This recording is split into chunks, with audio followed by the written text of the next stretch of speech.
온 땅이여 여호와께 즐거이 부를지어다. 기쁨으로 여호와를 섬기며 노래하면서 그 앞에 나아갈지어다.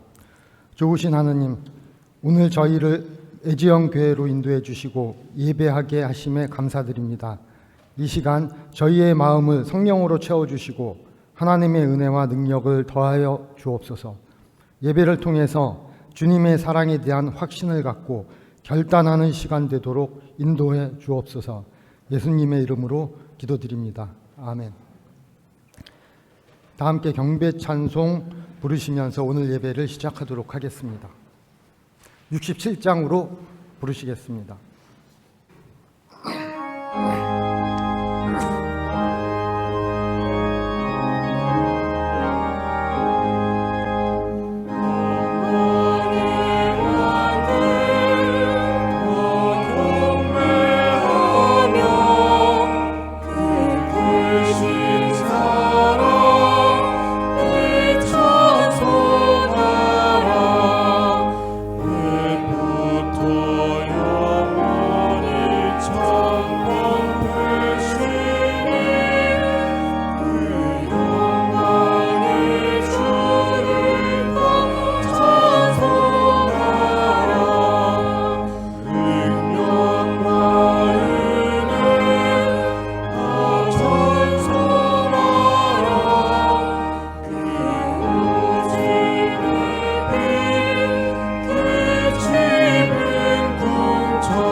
김덕영 국장님께서 성시교독 순서를 맡아주시겠습니다. 교독문 13번으로 성시교독 하시겠습니다.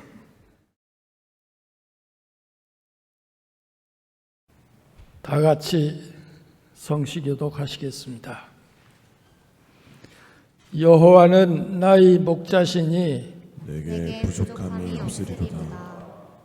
그가 나를 푸른 풀밭에 누이시며 쉴만한 물가로 인도하시는도다. 내 영혼을 소생시키시고 자기 이름을 위하여 의의 길로 인도하시는도다. 내가 사망의 음침한 골짜기로 다닐지라도 해를 두려워하지 않는 것은 주께서 나와 함께 하심이라. 주의 지팡이와 막대기가 나를 안위하시나이다. 주께서 내 원수의 목전에서 내게 상을 차려주시고 기름을 내 머리에 부으셨으니 내 잔이 넘치나이다. 내 평생의 선하심과 인자하심이 반드시 나를 따르리니 내가 여호와의 집에 영원히 살리로다. 아멘. 이기학 교수님께서 나오셔서 대표 기도해 주시겠습니다. 기도드리겠습니다. 사랑과 은혜가 풍성하신 하나님, 거룩하고 복된 날을 허락하시사 주님의 긍휼을 힘입어 애지연 예배의 자리에 나오게 하심을 감사드립니다. 시간을 구별하여 정성을 다해 주님께 드리는 예배를 받아주시고 은총을 더하여 주옵소서. 역사의 주관자이신 하나님 아버지, 분쟁과 살상이 끊이지 않으며 전쟁으로 인해 신음하고 있는 땅에 화평케 하시는 예수 그리스도의 십자가를 은혜를 내려주셔서 화해와 평화와 사랑의 영토로 거듭나게 하옵소서. 하나님의 섭리 가운데 세워주신 대한민국을 위해 기도합니다. 지혜의 원천이신 하나님을 경외하고 의지하며 급변하는 국제 정세에 현명하게 대응하도록 하옵소서. 국내의 어려운 정치 상황을 위해 기도합니다.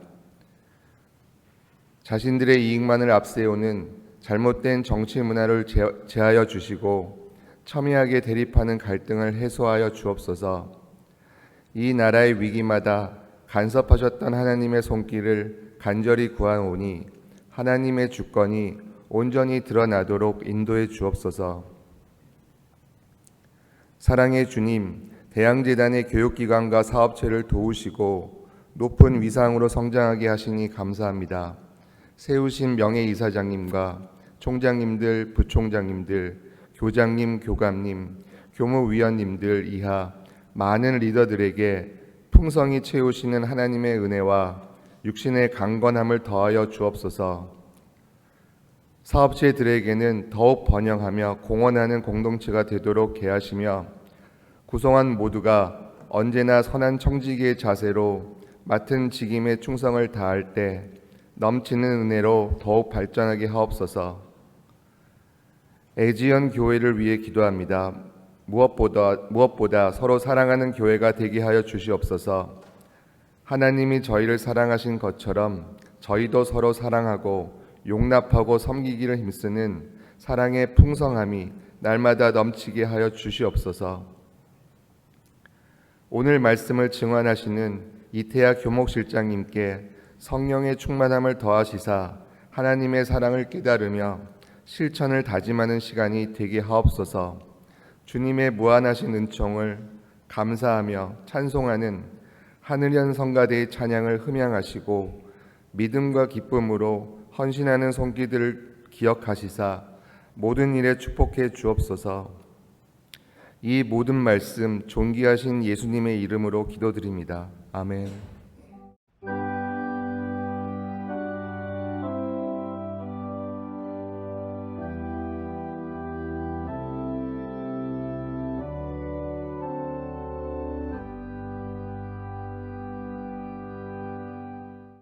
김희연 교수님께서 나오셔서 성경 봉독해 주시겠습니다.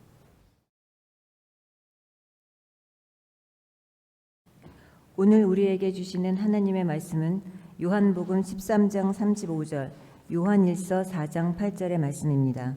봉독해 드리겠습니다. 너희가 서로 사랑하면 이로써 모든 사람이 너희가 내 제자인 줄 알리라.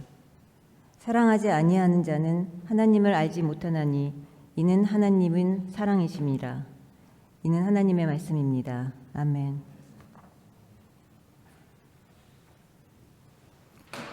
이어서 하늘현 성가대의 특별 찬양이 있겠습니다.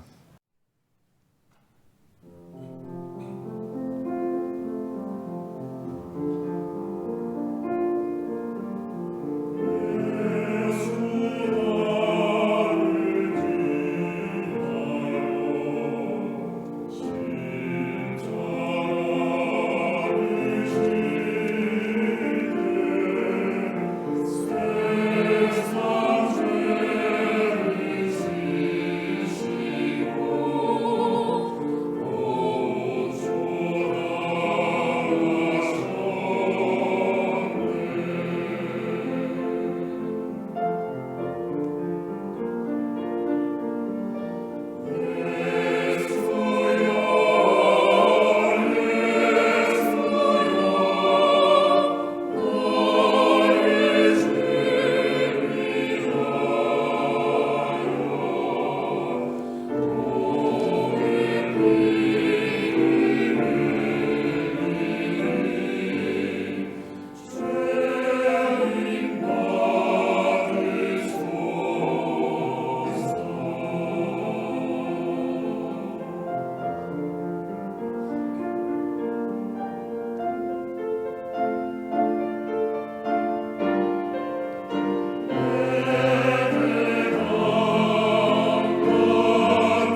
하늘연 성가대의 아름다운 찬양 잘 들었습니다.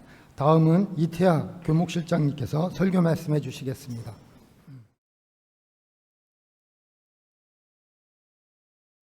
필립 듀커만이라고 하는 미국의 사회학자가 있습니다. 이 사람이 쓴 책이 A Society Without God, 즉 신없는 사회라는 책인데 이 책이 우리나라에서 번역돼서 거의 스테디셀러입니다. 특히 요즘 그 리차드 도킨스의 만들어진 신처럼 기독교를 조금 좋아하지 않고 또 반기독교적인 생각을 갖는 또는 무신론자들 이런 분들이 많이 즐겨 읽는 책들 중에 하나입니다. 신에 대한 믿음이 없어도 스칸디나비아 같은 스칸디나비아 삼국이라고 얘기하잖아요. 덴마크, 스웨덴, 노르웨이 이런 나라들처럼 얼마든지 건강하고 부유하고 잘 사는 나라를 만들 수 있다. 이게 책의 내용의 골자입니다. 그 필립 듀커만은 덴마크와 스웨덴 사람들 149명을 직접 만나서 인터뷰해서 그 인터뷰 자료를 기초로 하여 이러한 주장을 펴고 있습니다. 그 덴마크나 스웨덴은 복음주의 루터교 신자가 이제 국교였던 그런 나라들이에요. 지금은 국교가 아닙니다. 근데 국교로 오랜 동안 믿음 생활을 그 국민들 대다수가 믿음 생활을 해온 그런 나라들입니다. 덴마크는 제가 조사를 해보니까 현재도 73%가 등록 교인이고 스웨덴의 경우에는 53%가 교회에 등록한 등록 교인입니다. 이들 나라들은 이제 교회 운영이나 목회자들의 월급을 종교세를 걷어서 주는데 등록 교인에 한해서 종교세를 걷습니다. 1년에 연수입의 1%에서 2% 사이를 수입에 비례해서 걷어서 그 돈을 갖고 교회도 운영하고 그다음에 목회자들의 월급도 주고 이렇게 합니다. 그런데 흥미로운 것은 덴마크의 그 등록교인의 그러니까 등록교인이 국민의 73%가 등록교인이고 스웨덴의 경우는 53%가 등록교인인데 정작 교회에 출석하는 사람은 단 2%예요. 2%. 그래서 내가 인구 비례로 보니까 덴마크의 경우에는 한 12만 명 정도, 그 다음에 스웨덴의 경우에는 한 16만 명 정도가 다니는 것 같아요. 그 통계상으로. 정말 적은 수가 다니죠. 그가 이제 필립 듀커만이 인터뷰를 해보니 이 사람들이 신을 믿지 않는다는 거예요. 신을 믿지 않는데 그럼 종교는 뭐냐? 거의 하나의 문화 현상처럼 그렇게 인식하고 있다는 거죠.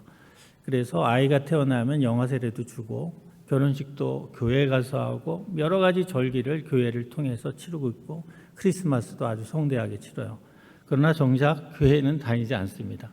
그리고 신을 믿냐고 하면 신은 안 믿는다고 이렇게 얘기한다는 거예요.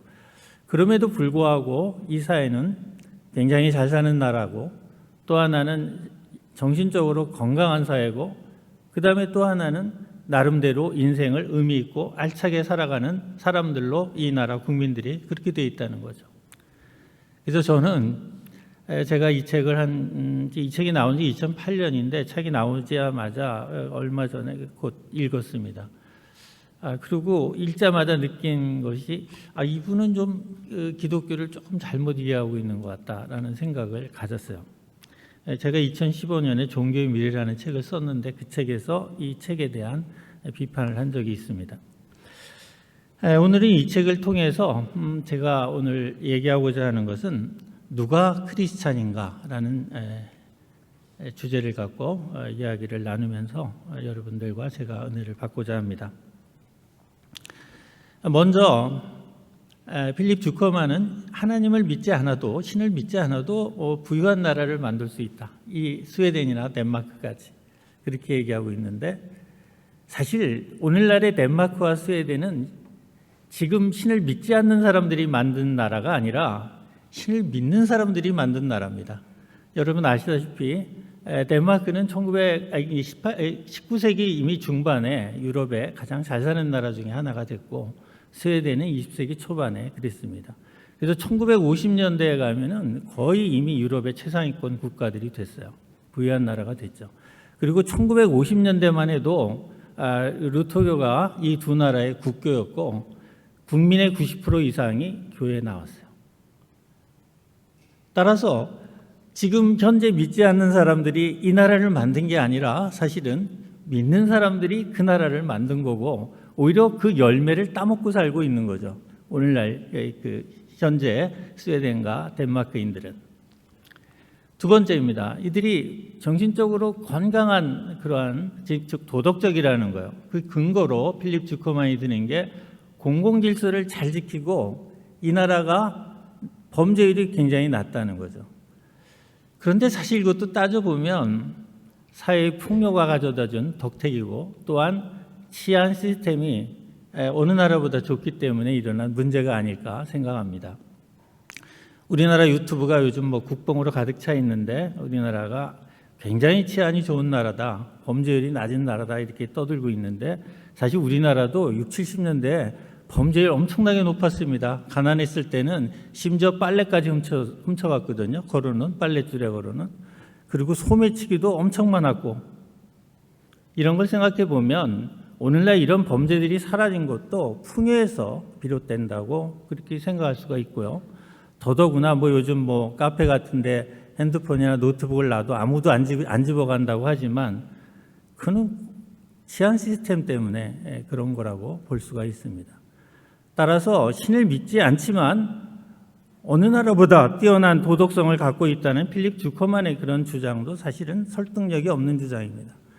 왜냐하면 이 스칸디나비아 3국 사람들만큼 개인주의가 발달된 나라의 사람들도 없고 또 성적으로 너무 자유분방해요.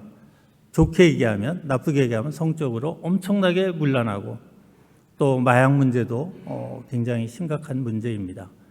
더더구나 레이시즘이 굉장히 강해서 이민자들에 대한 차별이 또한 엄청 심합니다. 그래서 그로 인해서 이민 2세대들의 갱단이 조직돼서 사회를 어지럽게 만들고 있어요. 이게 요즘 스칸디나비아 3국이 갖고 있는 사회적인 문제들이에요. 그런 이면은 보지 않고 그들이 건강하다라고 얘기하는 것은 일종의 호도하고 있다라고 생각이 됩니다. 따라서 제가 볼 때 스칸디나비아 3국 사람들이 특별히 도덕성이 뛰어나서 공공질서를 지키고 범죄율이 낮은 것은 아닙니다. 그런 식으로 얘기한다면 어떤 면에서 우리나라도 마찬가지겠죠.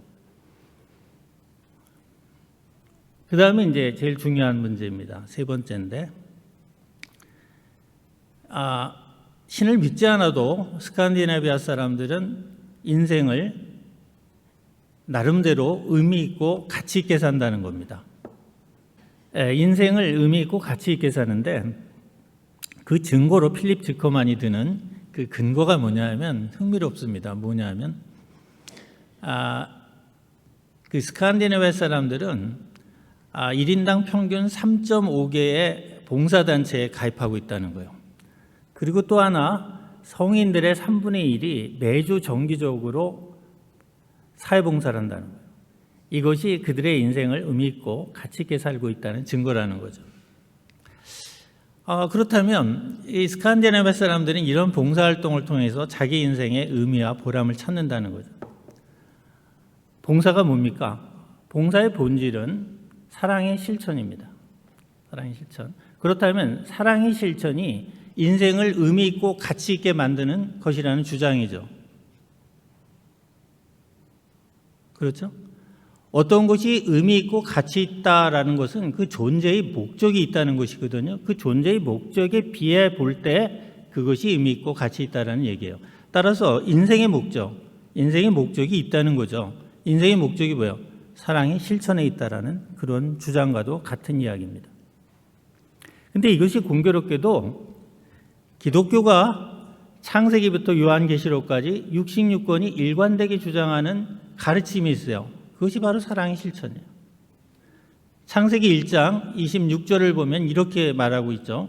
하나님이 세상을 창조하시고 이 세상을 다스리게 하기 위하여 자신의 형상을 따라 인간을 창조했다고 말하고 있습니다. 이때의 다스림이란 지배나 군림을 의미하는 것이 아니라 관리하고 보호한다는 그런 의미입니다. 따라서 하나님이 이 세상을 창조하고 다스리시는 방식이 바로 사랑으로 다스리고 계시죠. 그런 점에서 이때의 다스림이란 결국 사랑으로의 다스림을 의미한다고 이야기할 수 있습니다. 따라서 인간이 창조된 이유는 이 세상을 사랑으로 하기 위해서 하나님께서 인간을 창조하셨다는 이야기입니다. 따라서 사랑의 실천이 인간이 존재하는 목적이 되는 거죠.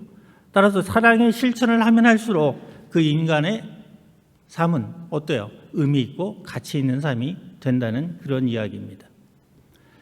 예수님께서도 똑같은 얘기를 하세요. 마태복음 22장 37절에서 39절을 읽어보면 율법서와 선지서의 내용을 두 개의 계명으로 요약할 수 있다고 말씀하고 계십니다. 그래서 율법과 선지서라는 건 구약을 언급하시는 얘기입니다. 구약을 단 두 개의 계명으로 요약할 수 있다 이렇게 얘기하고 계신데, 첫 번째 계명은 하나님을 사랑하라는 거고, 두 번째 계명은 내 이웃을 사랑하라는 거예요. 그런데 요한 1서 우리가 4장 12절에 가면 이렇게 얘기하고 있어요. 아무도 하나님을 본 자가 없으니 서로 사랑하면 그들의 마음에 하나님이 계신다 이렇게 주장하고 있어요. 따라서 이 두 계명은 하나의 계명으로 압축이 돼요. 하나님을 사랑하는 것은 곧 뭐예요? 이웃을 사랑하는 것은 곧 하나님을 사랑함이라는 이야기가 됩니다. 따라서 기독교가 이웃사랑을 주장하는 것은 곧 이웃사랑을 통해 우리가 하나님을 사랑하는 것이라는 것을 가르치고 있는 겁니다. 요한일서 4장 7절에서 8절, 오늘 8절 말씀을 읽었지만 7절 말씀은 이렇게 되어 있어요. 사랑은 하나님께 속한 것이니 사랑을 하는 자마다 하나님께로부터 온 자이다 이렇게 말하고 있고, 하나님은 곧 사랑이시다라고 말하고 있습니다. 이 말은 좀 더 풀어 얘기하면 이런 얘기입니다. 누군가 사랑을 실천한다면 그의 능력으로 하는 것이 아니라 그의 마음속에 사랑이 임해 있기 때문에, 사랑이 있기 때문에 사랑을 실천할 수 있다는 말이고, 그의 마음속에 있는 그 사랑이 바로 뭐냐? 하나님이시라는 그런 이야기입니다. 우리가 보통 하나님 하면 굉장히 영적이고 실체가 없는 어떤 신기루같이 그렇게 생각할 수도 있고, 또 종종은 우리가 그림 언어적으로 표현한다면 수염난 할아버지처럼 생각할 수도 있겠지만, 성경은 좀 더 구체적으로 얘기하고 있습니다. 하나님은 사랑이시다. 우리가 하나님을 믿는다는 말은 인생에는 분명한 목적이 있다는 것을 믿는 것이고, 하나님을 믿는다는 말은 사랑의 능력을 믿는 것이고, 하나님을 믿는다는 것은 내 마음에 하나님이 임재하고 계심을 믿는 것입니다. 그렇게 본다면 스칸디나비아 삼국에 살고 있는 이 사람들, 예를 들어 스웨덴 사람이나 덴마크 사람들이 이렇게 열성적으로 봉사활동을 하면서 그의 인생을 의미 있고 가치 있게 산다고 이렇게 주장할 수 있다면 그의 마음속에 사랑이 있는 것이고 하나님의 사랑이 임재하고 있는 것이고, 그렇다면 그들이야말로 하나님의 자녀라고 말할 수 있는 겁니다. 그래서 오늘 읽은 말씀처럼 요한복음 13장 35절에 너희가 사랑하면 이로써 모든 사람이 너희가 내 제자인 줄 알리라 라고 말하고 있어요. 따라서 우리가 그들을 보면서 이렇게 얘기할 수 있겠죠. 그들이야말로 그리스도의 제자이고 하나님의 자녀다 라고 말할 수 있는 겁니다. 물론 단서가 있어요. 스칸디나비아 사람들이 사랑의 봉사가 그저 인생의 지루함과 무료함을 달래기 위한 그런 일이거나, 또는 오랜 습관에 젖어서 사회적 관행에 의해서 그저 하는 행위라면 전혀 다른 이야기가 됩니다. 그러나 마음에서 우러나는 사랑의 실천을 하고 있다고 한다면 그들이야말로 하나님의 자녀이고 예수 그리스도의 제자가 되는 겁니다. 우리가 입술로는 하나님을 믿는다고 정말 많은 사람이 떠들고 다닙니다. 그런데 사랑의 열매가 없다면 그들은 그리스도의 제자일 수도 없고 하나님의 자녀일 수도 없습니다. 그러나 우리가 사랑의 실천을 보인다면 그들이 서로 하나님을 믿는다는 이야기를 하지 않지만 그들은 하나님의 자녀입니다. 그래서 가톨릭의 유명한 신학자 중에 칼 라너라고 하는 분이 있습니다. 이분은 말하기를 이러한 사람들을 일컬어 익명의 크리스찬이라고 말하고 있습니다. 하나님이 전 세계를 창조하셨고 온 우주를 창조하셨고 모든 사람을 창조하셨습니다. 하나님이 창조하신 사람들 중에는 힌두교인도 있고 불교도 있고 다양한 종교인들도 있습니다. 그들이 어떤 고백을 하든 사랑을 실천하고 있다면, 우리가 신앙의 본질을 본다면 그들도 또한 크리스찬이고 그들도 또한 하나님의 자녀라고 말할 수 있다는 것입니다. 우리가 오늘 제가 읽어드린 말씀처럼, 지금 오늘 요한복음 13장 35절의 말씀처럼 너희가 서로 사랑하면 사람들이 너희를 보고 예수 나의 제자라고 하리라 하는 그 말씀처럼, 오늘날 우리가 돌아봐야 할 것은, 우리가 어떤 교리, 그리고 요즘 우리 한국교회의 큰 문제점 중에 하나가 예수 믿으면 구원한다, 예수를 주라고 시인만 하면 우리가 구원받는다는 이야기예요. 그 구원의 실체도 사실 모호할 뿐만이 아니라 믿기만 하면 구원을 받는다는 그것이야말로 오늘날 과거 종교개혁 당시에 면죄부를 팔아서 교회가 예를 들면 금전을 취했던 것처럼 오늘날은 구원팔이 장사를 하고 있다는 비난을 받아 마땅하다고 봅니다. 기독교의 신앙이란 결국 교리에 대한 믿음은 아니라고 봅니다.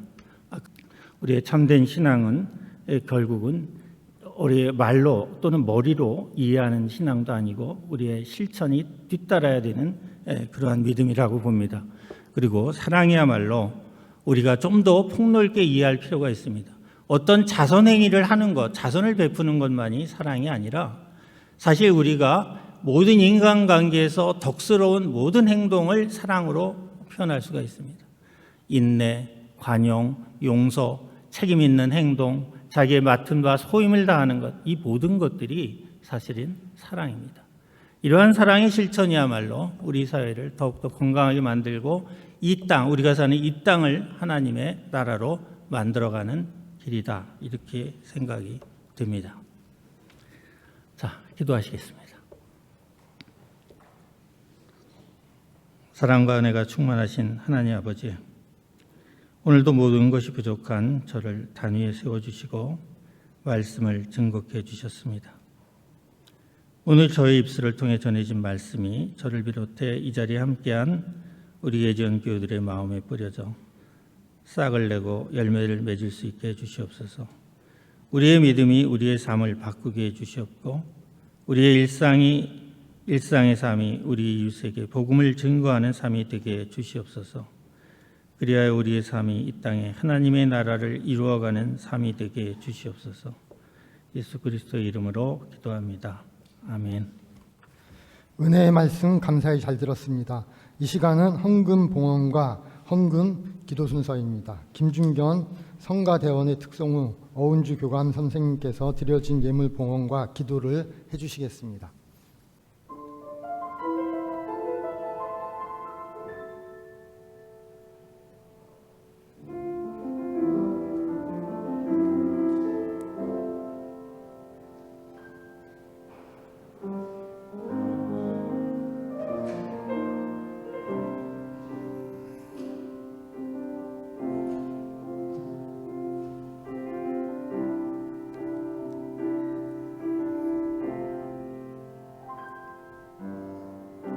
전에는 어둠 속에서 죄악 따라 걸어왔던 나, 전에는 나 주인 되어 유혹 따라 살아왔던 나, 전에는 어둠 속에서 방황하던 나, 전에는 나 주인 되어 내 뜻대로 살아왔던 나, 죄악에 내지고 방황하던 나를 주 예수 구원하셨네.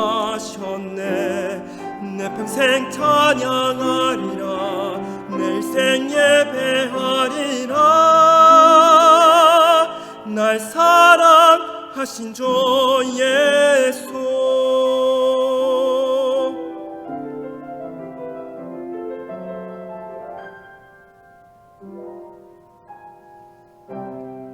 이제 깨끗게 하신 보혈에 담긴 주의 사랑을 내 인생 누굴 만나도 나 언제나 주를 전하리. 죄악에 늦지고 방황하던 나를 주 예수 구원하셨네. 내 평생 찬양하리라. 내 인생 예배하리라. 날 사랑하신 주 예수, 우리 모든 죄를 위하여 십자가를 지셨네. 주 보혈의 능력으로 모든 저주 끊으사 나를 구원하신 주 예수, 나를 사랑하신 주, 영원토록 나 언제나 주의 사랑 전하리.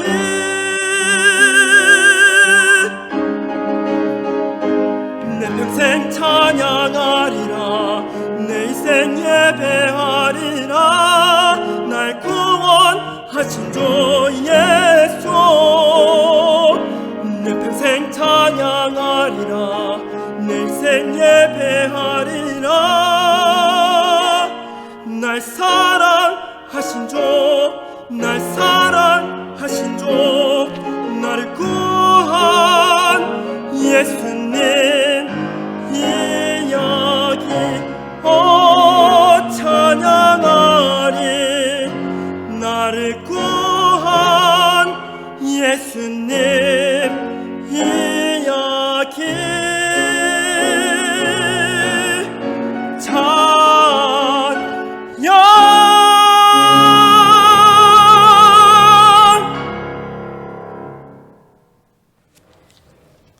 신실하신 하나님, 이 시간 주님 앞에 헌금을 드렸습니다. 주님의 귀한 말씀을 듣고 주님의 사랑으로 구원을 받아 그 사랑을 실천하고자 감사와 결단으로 드리는 예물을 받아 주옵소서.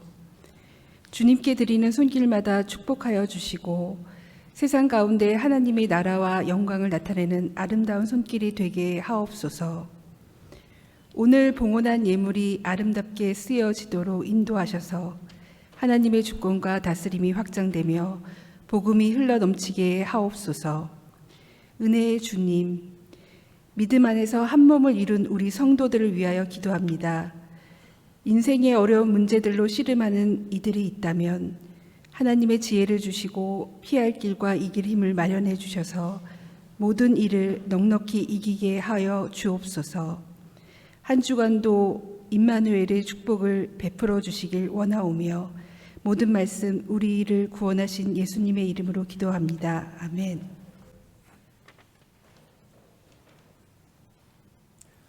이어서 양순중 목사님께서 환영 및 광고 말씀해 주시겠습니다. 날씨가 따뜻해지면서 봄의 분위기가 납니다. 하지만 일교차가 심하고요. 대기질이 탁한데 항상 건강과 안전과 평안을 위해서 기도드립니다. 오늘 교목실장님 말씀 감사드립니다. 사랑을 실천하면서 살아가시는 참된 그리스도인들 되시기 바랍니다. 하늘연성가대 찬양과 특송에도 감사를 드립니다. 3월의 기도 제목입니다. 우리 신앙 선조들이 믿음으로 세운 이 나라가 더욱더 굳건한 반석 위에 설 수 있도록 기도해 주시기 바랍니다. 대항학원 모든 교육기관들이 개학을 했는데 하나님의 은혜 안에서 풍성한 열매 맺는 한 학기 될 수 있도록 간구해 주시기 바랍니다. 우리 세종대학교가 지속 가능한 발전을 위해서 모든 구성원들이 한마음이 되셔서 더욱더 정진해 나갈 수 있도록 기도해 주시기 바랍니다. 하루속히 세계 곳곳에서 벌어지는 분쟁과 전쟁이 종식될 수 있도록 기도해 주시기 바랍니다. 애지원교회와 교목실이 채플과 수요 예배 또 외국인 학생 채플들을 통해서 캠퍼스 복음화에 헌신할 수 있도록 기도해 주시면서 격려해 주시고 응원해 주시기를 바랍니다. 공지사항입니다. 중보기도를 원하시는 분들은 중보기도 함에 기도 제목을 적어 넣어 주시기 바랍니다. 애지원교회 계좌번호가 화면에 나타나고 있습니다. 참조하셔서 봉헌해 주시기 바랍니다. 주일 예배를 위한 순서 목록이 게재되어 있습니다. 화면을 참조하셔서 순서 맡아 주시면 감사하겠습니다. 이상으로 환영 및 광고를 마치겠습니다. 감사합니다. 결단 찬송 305장 다 함께 부르시겠습니다.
오늘도 주일 예배를 할 수 있음에 감사드리며 다 함께 주기도문으로 오늘 예배를 마치도록 하겠습니다. 하늘에 계신 우리 아버지, 아버지의 이름을 거룩하게 하시며 아버지의 나라가 오게 하시며 아버지의 뜻이 하늘에서 같이 땅에서도 이루어지게 하소서. 오늘 우리에게 일용할 음식을 주시고 우리가 우리에게 잘못한 사람을 용서해 준 것 같이 우리 죄를 용서해 주시고 우리를 시험에 빠지지 않게 악에서 구하소서. 나라와 권능과 영광이 영원히 아버지의 것입니다. 아멘.